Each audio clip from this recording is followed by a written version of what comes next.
അതിനിടയിലും CPI പഴയ പണി തുടരുകയാണ്, സർവ്വരാജ്യ തൊഴിലാളികളെ സംഘടിപ്പിക്കുന്ന പണി.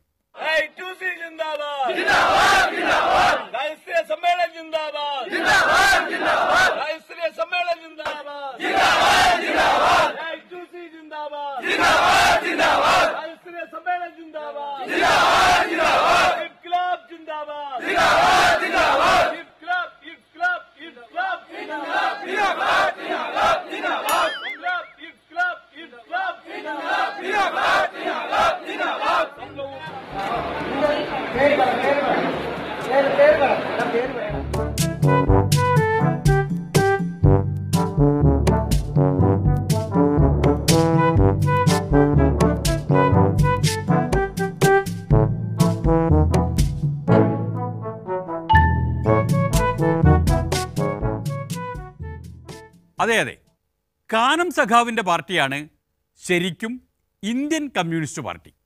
ഈ കേരളത്തിൽ പണിയെടുക്കുന്ന ഇന്ത്യയുടെ നാനാഭാഗങ്ങളിൽ നിന്നെത്തിയ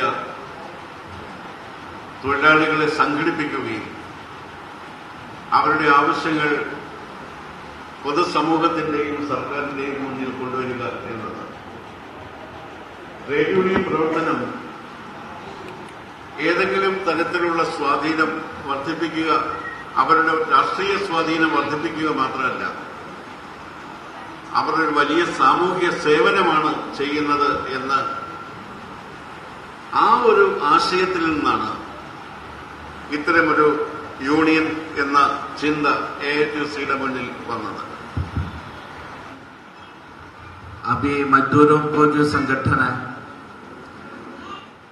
माइग्रेंट वर्कर्स यूनियन का जो है निर्माण कर दिया था, उस टाइम जो है एर्नाकुलम एरिया का अंदर जो जितना मजदूर था वही उस सम्मेलन में भाग लिए थे. उसका बाद जो है संगठन आगे बढ़ करके जो काम करने की वजह से അല്ലെങ്കിലും കേരളത്തിലെ പരമ്പരാഗത രാഷ്ട്രീയ പാർട്ടികളൊക്കെ അന്യസംസ്ഥാന തൊഴിലാളികളെ സംഘടിപ്പിക്കേണ്ടി വരുമെന്നാണ് തോന്നുന്നത്. കേരളീയരെ മറ്റൊരു വിപ്ലവ പ്രസ്ഥാനം സ്വന്തം പക്ഷത്താക്കി കഴിഞ്ഞു.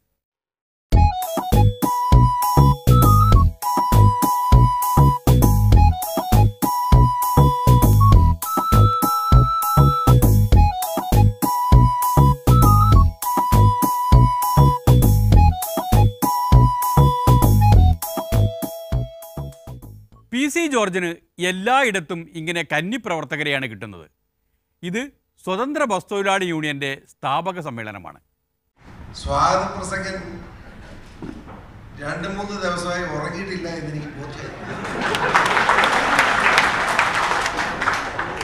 അങ്ങേര് മലയാളത്തിലുള്ള ഭാഷാ ശൈലി മുഴുവൻ ആരോടോ ഒക്കെ കടം മേടിച്ചു. അദ്ദേഹത്തിന്റെ മനസ്സിലുള്ള വികാരവും വിചാരവും മുഴുവൻ ശക്തമായി എഴുതി. ആ എഴുതിയത്ര ശക്തിയായി പ്രകടിപ്പിക്കാൻ അദ്ദേഹത്തിന് കഴിഞ്ഞില്ലെങ്കിലും ആത്മാർത്ഥമായി അദ്ദേഹം വായിച്ചു തീർത്തു. അധ്യക്ഷൻ ഞാൻ ആദ്യമേ സൂചിപ്പിച്ചതുപോലെ ആവേശത്തോടെ സ്വാഗതം പറഞ്ഞപ്പോൾ തന്നെ സ്വാഗത പ്രസംഗനെ തട്ടിമാറ്റി പ്രസംഗിക്കാൻ എത്തി വരുന്നു. ഞാൻ ഇതൊക്കെ കൗതുകത്തോട് നോക്കി നിൽക്കുകയായിരുന്നു. കാരണം ഈ സംഘടന എന്ന് പറയുന്നത് ഒരു രാഷ്ട്രീയ പാർട്ടിയുടെ നേതാവിന് മുമ്പിൽ അടിമപ്പെട്ടവരല്ല നിങ്ങൾ ഒന്നിച്ചു കൂടിയിരിക്കുന്നതെന്ന് എനിക്ക് ബോധ്യപ്പെട്ട. നിലവിലുള്ള രാഷ്ട്രീയ പാർട്ടികളെയൊന്നും PCക്ക് പിടിക്കില്ല എന്ന് പ്രത്യേകം പറയേണ്ടല്ലോ. ഈ സംസ്ഥാനത്ത് നിലവിലിരിക്കുന്ന LDF UDF ഉൾപ്പെടെ മൂന്നാമതുള്ള BJPയുടെ മുന്നണി ഉൾപ്പെടെ എല്ലാം വഞ്ചക പരീക്ഷകളുടെ കൈകളിലാണ്.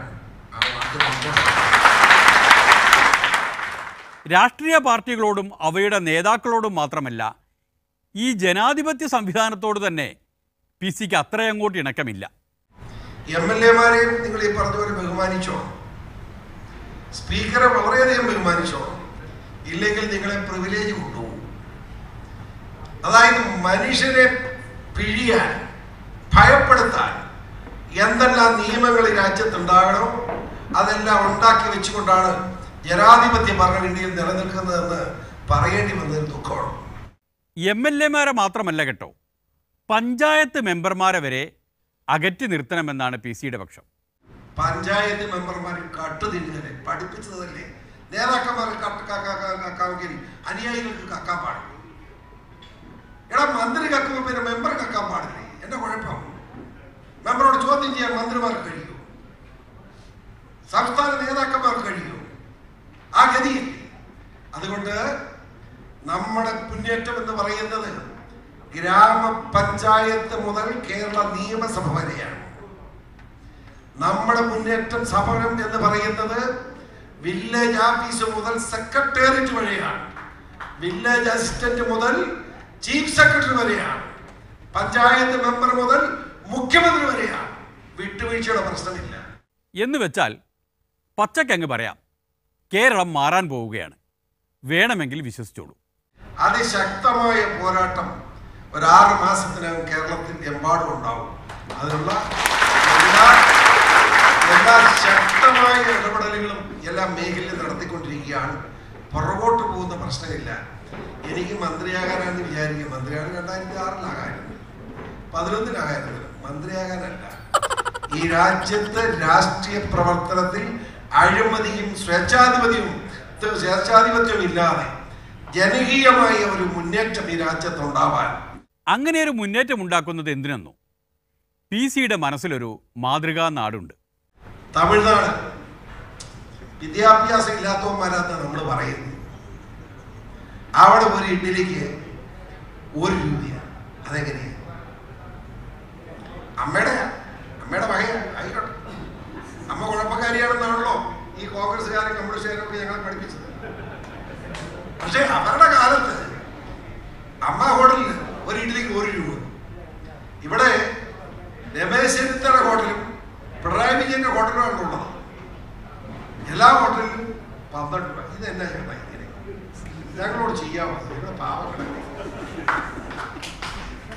വേറെ വലിയ രസം കൂടെ പറയാം.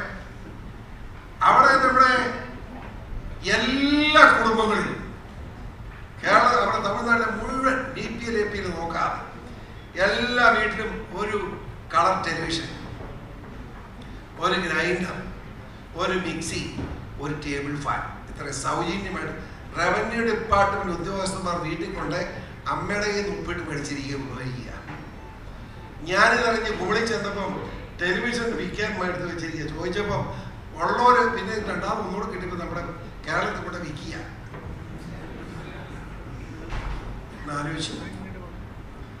ഇവിടെ മിക്സിങ് ഗ്രൈൻഡർ ഒന്നും വേണ്ടായിരുന്നു. മര്യാദക്ക് ഈ ഇവന്മാരെ റേഷൻ തന്നാ മതിയായിരുന്നു. കേരളത്തെ തമിഴ്നാടാക്കാൻ പാടുപെടുന്ന പുരട്ചി തലൈവർ PC ജോർജിന് പിന്തുണ പ്രഖ്യാപിച്ചുകൊണ്ട് പൊളിമിക്സ് ഇന്നത്തെ രാഷ്ട്രീയ പ്രവർത്തനം അവസാനിപ്പിക്കുകയാണ്. ഇനി കാണും വരെ നന്ദി, നമസ്കാരം.